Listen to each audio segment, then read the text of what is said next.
Doctor Dalip Kaur Tiwana ਦੀ ਕਹਾਣੀ ਹੈ ਹਰ ਕਮਲ। ਛੋਟੇ ਜਿਹੇ ਉਹਨਾਂ ਦੇ ਘਰ 'ਚ ਹਰ ਚੀਜ਼ ਥਾਂ ਸਿਰ ਸੀ। ਚੀਜ਼ਾਂ ਬਹੁਤੀਆਂ ਭਾਵੇਂ ਨਹੀਂ ਸਨ, ਪਰ ਜੋ ਵੀ ਸਨ ਉਹਨਾਂ ਤੋਂ ਵਧੀਆ ਪਸੰਦਾਂ ਜ਼ਾਹਰ ਹੁੰਦੀਆਂ ਸਨ। ਕਾਰਨਸ ਤੇ ਮਿੱਟੀ ਦਾ ਖੂਬਸੂਰਤ ਬਾਵਾ ਦੇਖ ਮੈਂ ਆਖਿਆ, ਬੜਾ ਖੂਬਸੂਰਤ ਏ, ਕਮਲ ਵਰਗਾ। ਕੁੜੀ ਦੇ ਬਾਂਕੇ ਗੱਭਰੂ ਨੇ ਸ਼ਰਾਰਤ ਨਾਲ ਆਖਿਆ, ਨਹੀਂ ਹਰਨੇਕ ਵਰਗਾ। ਮੈਂ ਕੁੜੀ ਨੂੰ ਸ਼ਰਮ ਤੋਂ ਬਚਾਉਣ ਲਈ ਆਖਿਆ, ਇਹਦਾ ਨਾਂ ਕੀ ਰੱਖਿਆ? ਮੈਂ ਮਖੌਲ ਨਾਲ ਪੁੱਛਿਆ। ਹਰ ਕਮਲ, ਹਰਨੇਕ ਬੋਲਿਆ ਤੇ ਸਭ ਹੱਸ ਪਏ। ਪਰ ਮੈਂ ਦੇਖਿਆ ਹਰ ਕਮਲ ਨਾਂ ਦੇ ਪਿੱਛੇ ਇੱਕ ਸੁੰਦਰ ਖਿਆਲ ਖਲੋਤਾ ਦੋਹਾਂ ਦੇ ਮੂੰਹ ਸੂਹੇ ਕਰ ਗਿਆ ਸੀ। ਸਾਰਾ ਦਿਨ ਉਹ ਨੱਚਦੇ ਟੱਪਦੇ, ਇੱਕ ਦੂਜੇ ਨੂੰ ਮਿੱਠੇ ਮਿੱਠੇ ਮਖੌਲ ਕਰਕੇ ਛੇੜਦੇ।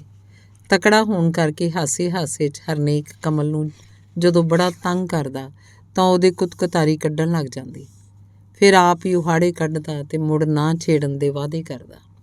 ਮੈਂ ਤੱਕਦੀ ਰਹਿੰਦੀ ਤੇ ਉਹਨਾਂ ਦੇ ਨਾਲ ਹੀ ਹੱਸਦੀ ਰਹਿੰਦੀ। ਪਰ ਕਦੇ ਕਦੇ ਖਿਆਲ ਆਉਂਦਾ ਕਿਤੇ ਮੇਰੀ ਨਜ਼ਰ ਹੀ ਨਾ ਲੱਗ ਜਾਏ। ਜਦੋਂ ਕਿਸੇ ਦੇ ਘਰ ਨਵੀਂ ਵਹੁਟੀ ਆਉਂਦੀ ਏ, ਉਹਦੇ ਸ਼ਗਨ ਵੀ ਕਿਸੇ ਭਾਗਾਂ ਵਾਲੀ ਤੋਂ ਕਰਵਾਏ ਜਾਂਦੇ ਨੇ, ਤੇ ਜਦੋਂ ਕਿਸੇ ਦੀ ਧੀ ਵਿਦਾ ਹੁੰਦੀ ਏ, ਮੇਰੇ ਵਰਗੀਆਂ ਨੂੰ ਤਾਂ ਰਾਹ 'ਚੋਂ ਵੀ ਹਟਾਏ ਦਿੱਤਾ ਜਾਂਦਾ ਹੈ, ਤਾਂ ਜੋ ਭਾਗਾਂ ਵਾਲੀਆਂ ਬੇਭਾਗਾਂ ਦੀਆਂ ਨਹਿਸ਼ ਨਜ਼ਰਾਂ ਤੇ ਚੰਦਰੇ ਪਰਛਾਵਿਆਂ ਤੋਂ ਬਚ ਸਕਣ। ਫਿਰ ਮੈਂ ਸੋਚਦੀ, ਮੈਂ ਇਹਨਾਂ ਦੀ ਦੋਖਣ ਥੋੜ੍ਹੇ ਹਾਂ, ਮੈਨੂੰ ਅੱਜ ਹੀ ਚਲੇ ਜਾਣਾ ਚਾਹੀਦਾ ਹੈ। ਪਰ ਜਦੋਂ ਵੀ ਮੈਂ ਜਾਣ ਲਈ ਤਿਆਰ ਹੁੰਦੀ, ਕਮਲ ਆਖਦੀ, ਅਸੀਂ ਨਹੀਂ ਏਡੀ ਛੇਤੀ ਜਾਣ ਦੇਣਾ। ਜਾਣ ਦੇਣਾ ਹੈ ਭਲਾ, ਮੈਂ ਉੱਤਰ ਦਿੰਦੀ। ਪਰ ਜਦੋਂ ਹਰਨੇਕ ਡਾਢੇ ਮਿੱਠੇ ਮੂੰਹ ਨਾਲ ਆਖਦਾ, ਹਾੜੇ ਹਾੜੇ ਭੈਣ ਜੀ, ਅਜੇ ਨਾ ਜਾਓ, ਮੇਰੇ ਕੋਲੋਂ ਕੋਈ ਉੱਤਰ ਬਣ ਨਾ ਆਉਂਦਾ। ਇੱਕ ਦਿਨ ਜਦੋਂ ਅਸੀਂ ਸਭ ਸਿਨੇਮਾ ਜਾਣ ਨੂੰ ਤਿਆਰ ਹੋਏ, ਕਮਲ ਨੇ ਸੁਰਮਈ ਰੰਗ ਦਾ ਸੂਟ ਪਾਇਆ ਜੋ ਉਹਦੇ ਗੋਰੇ ਰੰਗ 'ਤੇ ਬੜਾ ਜੱਚਿਆ। ਹਰਨੇਕ ਕਿੰਨਾ ਚਿਰ ਉਹਦੇ ਵੱਲ ਤੱਕਦਾ ਰਿਹਾ। ਉਸ ਵੇਲੇ ਕੋਈ ਦੇਖਦਾ ਤਾਂ ਇੱਕ ਸੰਤੁਸ਼ਟਤਾ, ਇੱਕ ਖੇੜਾ ਉਹਦੇ ਮੂੰਹ ਤੋਂ ਲੱਭਦਾ ਸੀ। ਮੈਨੂੰ ਆਪਣੇ ਵੱਲ ਤੱਕਦਿਆਂ ਦੇਖ ਉਹ ਥੋੜ੍ਹਾ ਸ਼ਰਮਾ ਗਿਆ ਤੇ ਬਾਹਰ ਸੜਕ ਵੱਲ ਤੱਕਣ ਲੱਗ ਪਿਆ। ਕਮਲ ਜਾ ਕੇ ਸੜਕ ਵੱਲ ਦਾ ਬੂਹਾ ਬੰਦ ਕਰ ਆਈ। ਕਿਉਂ? ਮੈਂ ਪੁੱਛਿਆ। ਤੁਹਾਨੂੰ ਨਹੀਂ ਪਤਾ ਜੇ ਭਲਾ ਬਾਹਰ ਸਾਹਮਣੀ ਕੋਠੀ ਵਾਲਿਆਂ ਦੀ ਕੋਈ ਕੁੜੀ ਖੜੀ ਹੋਵੇ? ਕਮਲ ਹਰਨੇਕ ਵੱਲ ਸ਼ਰਾਰਤ ਨਾਲ ਤੱਕ ਕੇ ਬੋਲੀ। ਤਾਂ ਕੀ ਹੋ ਜਾਏਗਾ? ਮੈਂ ਆਖਿਆ।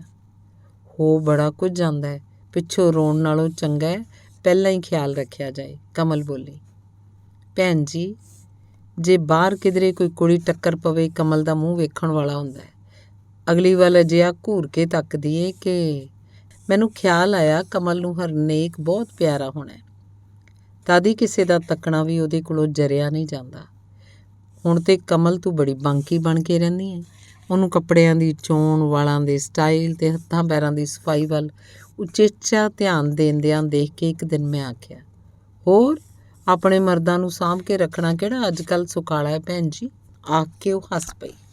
ਇਹ ਛੋਟੀ ਜਿਹੀ ਕਿੱਡੀ ਸਿਆਣੀ ਹੋ ਗਈ ਏ, ਮੈਂ ਸੋਚਿਆ।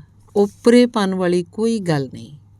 ਇੱਕ ਦੋ ਨਿੱਕੀਆਂ ਮੋਟੀਆਂ ਚੀਜ਼ਾਂ ਦੀ ਘਰ 'ਚ ਥੁੜ ਵੇਖ ਕੇ ਮੈਂ ਸਹਿਜ ਸੁਭਾਈ ਆਖਿਆ, ਇਹ ਖਰੀਦ ਕਿਉਂ ਨਹੀਂ ਲੈਂਦੇ ਕਮਲ? ਇੱਕ ਵਿਚਾਰਗੀ ਜੀ ਉਹਦੇ ਨਕਸ਼ਾਂ 'ਤੇ ਛਾ ਗਈ। 2 ਸਾਲਾਂ ਨੂੰ ਖਰੀਦਾਂਗੇ, ਥੋੜ੍ਹਾ ਸ਼ਰਮਾਉਂਦਿਆਂ ਬੋਲੀ। 2 ਸਾਲਾਂ ਨੂੰ ਕਿਉਂ? ਉਦੋਂ ਇਹ PCS ਕਰ ਲੈਣਗੇ ਤੇ ਸਾਡੀ ਤਨਖਾਹ ਵੱਧ ਜਾਏਗੀ। ਪਹਿਲੀ ਵਾਰੀ ਮੈਨੂੰ ਅਹਿਸਾਸ ਹੋਇਆ ਸੱਚਮੁੱਚ ਹੀ ਕਿੱਡੀ ਥੋੜ੍ਹੀ, ਸਿਰਫ $250 ਤਾਂ ਉਹਨਾਂ ਦੀ ਤਨਖਾਹ ਸੀ।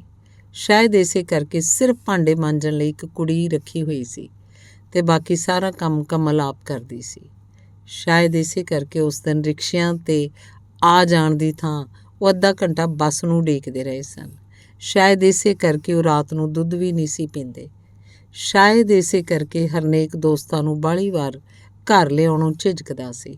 ਸ਼ਾਇਦ ਇਸੇ ਕਰਕੇ ਸੋਡੇ ਸ਼ਰਬਤ ਵਾਲੀ ਦੁਕਾਨ 'ਤੇ ਖੜੋ ਕੇ ਵੀ ਠੰਡਾ ਪਾਣੀ ਪੀ ਕੇ ਮੁੜ ਆਉਂਦਾ ਸੀ। ਸ਼ਾਇਦ ਇਸੇ ਕਰਕੇ ਉਹ ਆਖਦਾ ਸੀ, ਕਮਲ ਇਸ ਮਹੀਨੇ ਤੂੰ ਚੱਪਲਾਂ ਲੈ ਲੈ, ਤੇ ਉਹ ਆਖਦੀ ਸੀ, ਨਹੀਂ ਇਸ ਮਹੀਨੇ ਤੁਸੀਂ ਲੈ ਲਓ। ਇਸ ਮਹਿਕਮੇ ਵਾਲੇ ਤਾਂ ਐਸ਼ਾਂ ਕਰਦੇ ਹੁੰਦੇ ਨੇ, ਪਰ ਕਿੱਡੇ ਸਬਰ ਵਾਲੇ ਨੇ। ਸੋਚਦਿਆਂ ਉਹਨਾਂ ਦੇ ਮੂੰਹਾਂ ਵੱਲ ਮੈਂ ਸਨੇਹ ਨਾਲ ਤੱਕਿਆ। ਕਮਲ ਤੇਰੇ ਹੱਥ ਬੜੇ ਸੋਹਣੇ ਨੇ। ਇੱਕ ਦਿਨ ਉਹਦੇ ਹੱਥਾਂ 'ਚ ਲਕੀਰਾਂ ਦੇਖਦਿਆਂ ਮੈਂ ਆਖਿਆ। ਅਜਿਹੇ ਸੋਹਣੇ ਹੱਥਾਂ ਨਾਲ ਜਦੋਂ ਕਮਲ ਕੰਮ ਕਰਦੀ ਹੈ ਮੈਨੂੰ ਬੜਾ ਹੀ ਤਰਸ ਆਉਂਦਾ ਹੈ, ਹਰਨੇਕ ਬੋਲਿਆ। ਜਦੋਂ ਇਹਨਾਂ ਨੇ PCS ਕਰ ਲਈ ਅਸੀਂ ਵੱਡਾ ਨੌਕਰ ਰੱਖ ਲਾਂਗੇ, ਉਹ ਬੋਲੀ।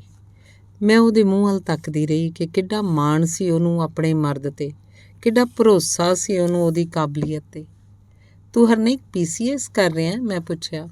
ਹਾਂ ਭੈਣ ਜੀ। ਮੈਂ ਸੋਚਿਆ ਔਖਾ ਸੌਖਾ ਕਰ ਹੀ ਲਵਾਂ। ਵਿਚਾਰੀ ਕਮਲ ਕਾਹਨੂੰ ਸਾਰੀ ਉਮਰ ਮੇਰੇ ਨਾਲ ਔਖੀ ਹੁੰਦੀ ਰਹੇ। ਦੇਖੋ ਭੈਣ ਜੀ, ਇਹ ਮੇਰੇ ਲਈ ਕਿੱਡੀ ਵਧੀਆ ਕਮੀਜ਼ ਲਿਆਏ ਨੇ। ਆਖਦਿਆਂ ਕਮਲ ਦਾ ਮੂੰਹ ਸੱਚਮੁੱਚ ਹੀ ਕਮਲ ਵਾਂਗ ਖਿੜ ਗਿਆ। ਮੇਰੇ ਇੱਕ ਦੋਸਤ ਨੇ ਇਹਦੇ ਨਾਲ ਦਾ ਕਮੀਜ਼ ਖਰੀਦਿਆ। ਮੈਨੂੰ ਕਮਲ ਦਾ ਖਿਆਲ ਆ ਗਿਆ, ਪਰ ਮਹੀਨੇ ਦਾ ਅਖੀਰ ਹੋਣ ਕਰਕੇ ਅਸੀਂ ਕੈਮਿਨਿਸਟ ਹੋਏ ਹਾਂ। ਕੈਮਿਨਿਸਟ ਕਿਵੇਂ? ਮੈਂ ਵਿੱਚੋਂ ਹੀ ਗੱਲ ਟੋਕ ਕੇ ਪੁੱਛਿਆ। ਮਹੀਨੇ ਦੇ ਪਹਿਲੇ 10 ਦਿਨ ਤਾਂ ਅਸੀਂ ਕੈਪੀਟਲਿਸਟ ਭਾਵ ਪੂੰਜੀਵਾਦੀ ਹੁੰਦੇ ਹਾਂ। ਅਸੀਂ ਆਖਦੇ ਹਾਂ ਕਿ ਰਿਕਸ਼ਾ ਇੱਧਰ ਆਓ। ਮਹੀਨੇ ਦੇ ਅਗਲੇ 10 ਦਿਨ ਅਸੀਂ ਸੋਸ਼ਲਿਸਟ ਭਾਵ ਸਮਾਜਵਾਦੀ ਹੁੰਦੇ ਹਾਂ। ਆਖਦੇ ਹਾਂ ਕਿ ਉਹ ਵੀ ਰਿਕਸ਼ਾ ਵਾਲੇ ਕਿੰਨੇ ਪੈਸੇ ਲਏਗਾ। ਅਤੇ ਮਹੀਨੇ ਦੇ ਅਖੀਰਲੇ 10 ਦਿਨਾਂ 'ਚ ਅਸੀਂ ਕੈਮਿਨਿਸਟ ਭਾਵ ਸਾਮਵਾਦੀ ਹੁੰਦੇ ਹਾਂ। ਆਖਦੇ ਹਾਂ ਤੇਰੀ ਮਰਜ਼ੀ ਹੈ ਬਈ, ਚੱਲਣਾ ਹੈ ਚੱਲ, ਅਸੀਂ ਤਾਂ ਚੁਆਨੀ ਤੋਂ ਵੱਧ ਨਹੀਂ ਦੇਣਾ, ਨਹੀਂ ਤਾਂ ਅਸੀਂ ਪੈਦਲ ਚਲੇ ਜਾਵਾਂਗੇ। ਫਿਰ ਕੀ ਹੋਇਆ? ਮੈਂ ਪੁੱਛਿਆ। ਫਿਰ ਕਿਸੇ ਤੋਂ 15 ਰੁਪਈਏ ਉਧਾਰੇ ਲੈ ਕੇ ਮੈਂ ਕਮੀਜ਼ ਲਿਆਂਦਾ। ਆਏ ਨਾਲ ਕਮਲ ਲੜਨ ਲੱਗ ਪਈ। ਉਹ ਸ਼ਿਕਾਇਤੀ ਲਹਿਜੇ 'ਚ ਬੋਲਿਆ, ਦੇਖੋ ਭੈਣ ਜੀ, ਜਦੋਂ ਇਹ ਮੇਰੇ ਵਾਸਤੇ ਲਿਆਈ ਜਾਂਦੇ ਨੇ ਤਾਂ ਮੈਨੂੰ ਸੰਗ ਲੱਗਣ ਲੱਗ ਜਾਂਦੀ ਹੈ। ਮੈਂ ਤਾਂ ਇਹੀ ਆਖਿਆ ਸੀ ਬਈ ਕਮੀਜ਼ ਦੀ ਥਾਂ ਆਪਣੇ ਬੂਟ ਲੈ ਆਉਂਦੇ। ਹਰ ਰੋਜ਼ ਪੁਰਾਣੇ ਜਿਹੇ ਪਾ ਕੇ ਦਫ਼ਤਰ ਨੂੰ ਤੁਰ ਜਾਂਦੇ ਹੋ। ਕਮਲ ਨੇ ਸਫਾਈ ਪੇਸ਼ ਕੀਤੀ। ਅਸਲ 'ਚ ਭੈਣ ਜੀ, ਗੌਰਮੈਂਟ ਨੂੰ ਇਉਂ ਚਾਹੀਦਾ ਕਿ ਪਹਿਲੇ ਬਹੁਤੀ ਸਾਰੀ ਤਨਖਾਹ ਕਰ ਦੇਵੇ, ਫਿਰ ਹੌਲੀ ਹੌਲੀ ਘਟਾਉਂਦੀ ਜਾਵੇ। ਹਰਨੇਕ ਬੋਲਿਆ। ਕਿਉਂ? ਮੈਂ ਪੁੱਛਿਆ। ਪੈਸੇ ਤਾਂ ਹੋਣੇ ਚਾਹੀਦੇ ਨੇ। ਬੁੱਢੀ ਹੋ ਕੇ ਤਾਂ ਕਮਲ ਨੂੰ 2 ਸਫੈਦ ਸੂਟ ਨਹੀਂ ਮੁੱਕਿਆ ਕਰਨੇ। ਪਰ ਉਦੋਂ ਤੁਹਾਡੇ ਹਰ ਕਮਲ ਵਗੈਰਾ ਵੀ ਤਾਂ ਹੋਣਗੇ, ਮੈਂ ਆਖਿਆ। ਇਹ ਸੁਣਦਿਆਂ ਹੀ ਫਿਰ ਇੱਕ ਸੁੰਦਰ ਸੁਪਨਾ ਉਹਨਾਂ ਦੀਆਂ ਅੱਖਾਂ ਅੱਗੇ ਆ ਮੂੰਹ ਸੂਹੇ ਕਰ ਗਿਆ ਅਤੇ ਉਹ ਦੋਨੋਂ ਇੱਕ ਦੂਜੇ ਵੱਲ ਤੱਕ ਕੇ ਹੱਸ ਪਏ। ਸੱਚ ਭੈਣ ਜੀ, ਮੈਂ ਤੁਹਾਡੇ ਕੋਲ ਕਮਲ ਦੀ ਇੱਕ ਸ਼ਿਕਾਇਤ ਲਾਉਣੀ ਹੈ। ਇਹ ਬੜੀ ਬੇਵਕੂਫ ਹੈ। ਹਰਨੇਕ ਬੋਲਿਆ। ਕਿਉਂ? ਮੈਂ ਪੁੱਛਿਆ। ਥੋੜ੍ਹੇ ਦਿਨ ਹੋਏ ਕਿਸੇ ਦਾ ਮੋਟਰਸਾਈਕਲ ਮੰਗ ਕੇ ਅਸੀਂ ਪਿੰਡ ਗਏ। ਵਾਪਸ ਮੁੜਦਿਆਂ ਹਨੇਰਾ ਹੋ ਗਿਆ। ਮੈਂ ਕਮਲ ਨੂੰ ਆਖਿਆ ਕਿ ਰਾਹ ਖਰਾਬ ਏ, ਰੱਬ ਨਾ ਕਰੇ ਜੇ ਕੋਈ ਮਾੜਾ ਬੰਦਾ ਟੱਕਰ ਪਿਆ, ਇਸ ਕਰਕੇ ਤੂੰ ਬੱਸ 'ਚ ਚਲੀ ਜਾ, ਮੈਂ ਆਪੇ ਆ ਜਾਵਾਂਗਾ। ਮੰਨੀ ਨਾ, ਜ਼ਿੱਦ ਕਰਕੇ ਬੈਠ ਗਈ ਕਿ ਮੈਂ ਤਾਂ ਤੁਹਾਡੇ ਨਾਲ ਹੀ ਜਾਵਾਂਗੀ। ਦੂਸਰਾ ਮੋਟਰਸਾਈਕਲ ਦੀ ਲਾਈਟ ਵੀ ਖਰਾਬ ਹੋ ਗਈ ਸੀ। ਜੇ ਭਲਾ ਕਿਧਰੇ ਐਕਸੀਡੈਂਟ ਹੋ ਜਾਂਦਾ। ਹਰਨੇਕ ਬੋਲਿਆ। ਦੇਖੋ ਭੈਣ ਜੀ, ਮੈਂ ਸੋਚਿਆ ਜੇ ਇਹਨਾਂ ਨੂੰ ਇਕੱਲਿਆਂ ਨੂੰ ਕੋਈ ਮਾੜਾ ਬੰਦਾ ਟੱਕਰ ਪਿਆ ਕੀ ਕਰਨਗੇ। ਮੇਰੇ ਕੁਝ ਗਹਿਣੇ ਪਾਏ ਹੋਏ ਸੀ। ਸੋਚਿਆ ਜੇ ਇਹਨਾਂ ਨੂੰ ਕੁਝ ਆਖਣ ਲੱਗਿਆ ਤਾਂ ਗਹਿਣੇ ਲਾ ਕੇ ਦੇ ਦਿਆਂਗੀ ਅਤੇ ਆਖਾਂਗੀ ਇਹਨਾਂ ਨੂੰ ਕੁਝ ਨਾ ਆਖ। ਨਾਲੇ ਮੈਂ ਸੋਚਿਆ ਰਾਹ ਖਰਾਬ ਏ, ਮੋਟਰਸਾਈਕਲ ਦੀ ਲਾਈਟ ਨਹੀਂ, ਜੇ ਇਹਨਾਂ ਦੇ ਸੱਟ ਫੇਟ ਲੱਗੀ ਮੈਂ ਕੀ ਕਰਾਂਗੀ। ਇਦੋਂ ਤਾਂ ਚੰਗਾ ਨਾਲ ਹੀ ਰਹਾਂ, ਜਿਹੜਾ ਕੁਝ ਹੋਵੇ ਦੋਨਾਂ ਨੂੰ ਹੋਵੇ। ਕਿਉਂ ਜੀ? ਗੁਰੂ ਮਹਾਰਾਜ ਅੱਗੇ ਬੈਠ ਕੇ ਤੁਸੀਂ ਇਕੱਲਿਆਂ ਹੀ ਥੋੜ੍ਹੇ ਪ੍ਰਣ ਕੀਤਾ ਸੀ ਵੀ ਹਰ ਔਖ ਸੌਖ ਵੇਲੇ ਨਾਲ ਰਹੋਗੇ। ਮੈਂ ਵੀ ਤਾਂ ਕੀਤਾ ਸੀ। ਆਖਦਿਆਂ ਕਮਲ ਹੱਸ ਪਈ।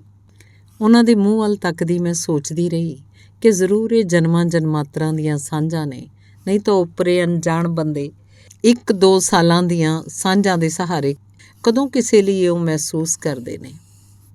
ਕਈ ਦਿਨ ਉਹਨਾਂ ਕੋਲ ਰਹਿ ਅਗਲੇ ਦਿਨ ਮੈਂ ਆ ਜਾਣਾ ਸੀ। ਚੋਖੀ ਰਾਤ ਤੀਕ ਅਸੀਂ ਗੱਲਾਂ ਕਰਦੇ ਰਹੇ, ਪਰ ਕਮਲ ਬੜੀ ਛੇਤੀ ਸੌਂ ਗਈ।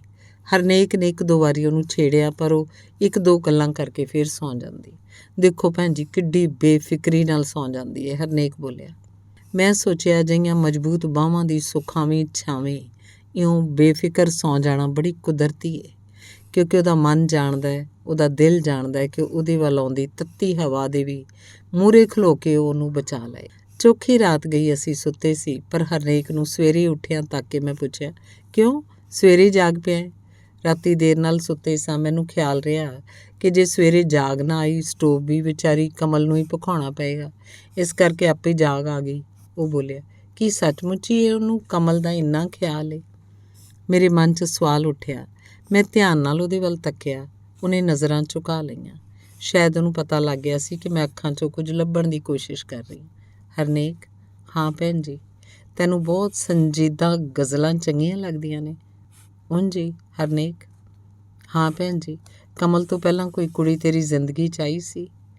ਅਜਿਹੇ ਮੌਕੇ ਤਾਂ ਹਰ ਬੰਦੇ ਦੀ ਜ਼ਿੰਦਗੀ 'ਚ ਆਉਂਦੇ ਰਹਿੰਦੇ ਨੇ, ਪਰ ਮੈਂ ਕਦੇ ਬਹੁਤਾ ਧਿਆਨ ਨਹੀਂ ਸੀ ਦਿੱਤਾ। ਆਖਣ ਨੂੰ ਤਾਂ ਉਹਨੇ ਆਖ ਦਿੱਤਾ, ਪਰ ਮੈਂ ਦੇਖਿਆ ਜਜ਼ਬਿਆਂ ਦੀ ਤਪਸ਼ ਨਾਲ ਉਹਦਾ ਮੂੰਹ ਪੰਘਰਿਆ ਪਿਆ ਸੀ। ਦਿਨ 'ਚ ਜਦੋਂ ਵੀ ਮੈਂ ਉਹਦੇ ਵੱਲ ਤੱਕਦੀ, ਉਹ ਹੋਰ ਪਾਸੇ ਤੱਕਣ ਲੱਗ ਜਾਂਦਾ, ਜਿਵੇਂ ਉਹ ਡਰਦਾ ਹੋਵੇ ਕਿ ਉਹਦੀਆਂ ਨਜ਼ਰਾਂ 'ਚੋਂ ਮੈਂ ਕੁਝ ਪੜ੍ਹ ਲਵਾਂਗੀ। ਜ਼ਿੰਦਗੀ ਨੂੰ ਯਥਾਰਥਕ ਬਣਾਉਣ ਲਈ ਥੋੜ੍ਹੀ ਸੰਜੀਦਗੀ, ਥੋੜ੍ਹੀ ਤੜਪ ਤਾਂ ਚਾਹੀਦੀ ਹੁੰਦੀ ਏ। ਮੈਂ ਉਹਨੂੰ ਸੌਖਿਆਂ ਕਰਨ ਲਈ ਆਖਿਆ, ਕਮਲ ਬਹੁਤ ਅੱਛੀ ਕੁੜੀ ਏ ਭੈਣ ਜੀ। ਉਹਨੇ ਸੰਤੁਸ਼ਟ ਮੂੰਹ ਨਾਲ ਆਖਿਆ। ਪਹਿਲੀ ਵਾਰੀ ਮੈਨੂੰ ਖਿਆਲ ਆਇਆ ਕਿ ਬੱਚਿਆਂ ਵਾਂਗ ਸ਼ਰਾਰਤਾਂ ਕਰਨ ਵਾਲਾ ਇਹ ਮੁੰਡਾ ਕਿੱਡਾ ਸਿਆਣਾ ਹੈ। ਸਾਰਾ ਦਿਨ ਗੱਪਾਂ ਮਾਰਦਿਆਂ ਅਤੇ ਖੱਪਾਂ ਪਾਉਂਦਿਆਂ ਪਤਾ ਹੀ ਨਾ ਲੱਗਿਆ ਕਦੋਂ ਚੋਖੇ ਦਿਨ ਲੰਘ ਗਏ। ਮੈਂ ਜਾਣ ਦੇ ਖਿਆਲ ਨਾਲ ਚੀਜ਼ਾਂ ਸੰਭਾਲਣ ਲੱਗੀ। ਭੈਣ ਜੀ, ਮੇਰੇ ਵੱਲ ਤੱਕ ਕੇ ਹਰਨੇਕ ਨੇ ਆਖਿਆ। ਮੈਂ ਉਹਦੇ ਮੂੰਹ ਤੋਂ ਹੀ ਪੜ੍ਹ ਲਿਆ ਸੀ ਉਹ ਕੀ ਆਖਣ ਵਾਲਾ ਹੈ। ਹਰਨੇਕ, ਅੱਜ ਨਾ ਆਖੀ ਕਿ ਨਾ ਜਾਵਾਂ। ਜੇ ਆਖਦੇ ਆ ਫਿਰ ਰਹਿ ਪਓਗੇ?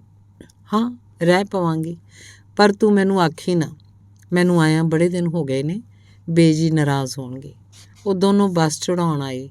ਉਹ ਬਈ ਨਾਰਾਜ਼ ਨਾ ਹੋ ਜਾਣ। ਮੈਂ ਆਉਣ ਵੇਲੇ ਤੁਹਾਡੇ ਹਰ ਕਮਲ ਨੂੰ ਪਿਆਰ ਦੇਣਾ ਤਾਂ ਭੁੱਲ ਹੀ ਗਈ। ਮੈਂ ਸ਼ਰਾਰਤ ਨਾਲ ਆਖਿਆ। ਉਹ ਇੱਕ ਦੂਜੇ ਵੱਲ ਵੇਖ ਕੇ ਥੋੜ੍ਹਾ ਸ਼ਰਮਾਉਂਦਿਆਂ ਹੱਸ ਪਏ। ਬੱਸ ਤੁਰ ਪਈ। ਉਹਨਾਂ ਦੇ ਮੁਸਕਰਾਉਂਦੇ ਮੂੰਹ ਪਿੱਛੇ ਰਹਿ ਗਏ। ਮੈਨੂੰ ਇਉਂ ਲੱਗਿਆ ਜਿਵੇਂ ਹੁਣੇ ਮੈਂ ਕਿਸੇ ਮਿੱਠੇ ਸੁਪਨੇ ਤੋਂ ਜਾਗੀ ਹੋਵਾਂ। ਧੰਨਵਾਦ।